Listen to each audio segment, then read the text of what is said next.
In this video, we'll look at answering common aggregations using Excel's ifs series of functions: sum ifs, average ifs, max ifs, min ifs, and count ifs. We'll also look at how to make the output dynamic to create a unique sorted list that updates automatically when new data is introduced to the data source. We begin with a table named Data. It's a small table that only has two columns, a list of products and the sales for those products. We'd like to create another list for our report that is only one of each of the products in a sorted order. To create this list, we'll use Excel's unique function. We'll point to the list of products, hit enter, and now we have a unique list of products. But the list is not in sorted order. So we'll return to the beginning of this formula and we'll preface the unique function with a sort function, and now the unique list of products is sorted.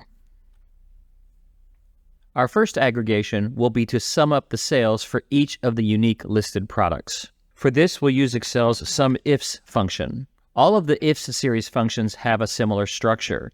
In this case, the first argument is to know where the items are there to be summed. For that will be the sales column of our data table, comma. We'll then point to the list of products from the data table and compare each of those products to the unique list of products. So for this, we'll point to the same cell where we built the sort unique function. But if we just point to this one cell, we'll only get one SUMIF answer. We want our SUMIFs to look at all of the products that were created by that first formula. To do this, we'll add a hash symbol at the end, causing the SUMIFs to look at the entire spill range of that sort unique function. When I press enter, we get the sums for all of the products. Next, to calculate the average sale for each of the listed products, we'll use Excel's average ifs function.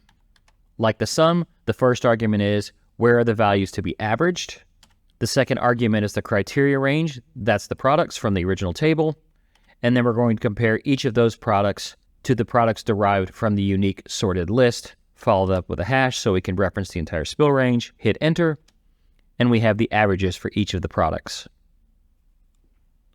Now we'll go through the remaining formulas fairly quickly because their structures are almost identical.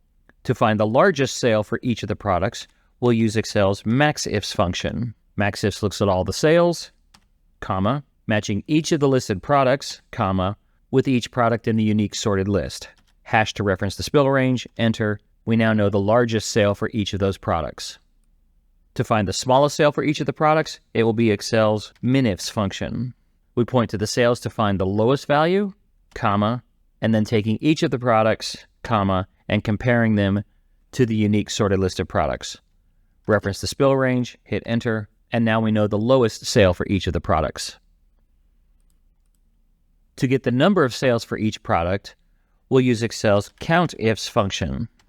Countifs is a bit different because it doesn't have the full complement of arguments that sum, average, max, and min have. It's a little more slim because all it needs is the list of the products, comma, and then what we're comparing those to. In this case, it will be our derived list of unique sorted products using the hash to reference the spill range, enter, and now we know how many sales of each of those products occurred. As with any function in Excel, when we change the underlying data, the formulas that use those functions will recalculate. If I were to take footballs and enter a really large number, we can see a new sum, a new average, and a new max for footballs. We don't get a new min or a new count because those two factors didn't change. If we were to introduce a product that we've never sold before, like darts, the unique and sort functions using the dynamic array engine will automatically incorporate that new product into our table. Now, since we only have one sale, the sum, average, max, and min are the same. So let's introduce another sale of darts, and now we have a new sum, a new average. The max didn't change, we have a new min, and we've sold two items. Introducing another product we've never sold, like hammocks, that product is introduced into the table, placed in the proper location, and all the aggregations are created. Using Excel's if series of functions, paired with the newer dynamic array functions, we can quickly create reports that are both informative and easily updated.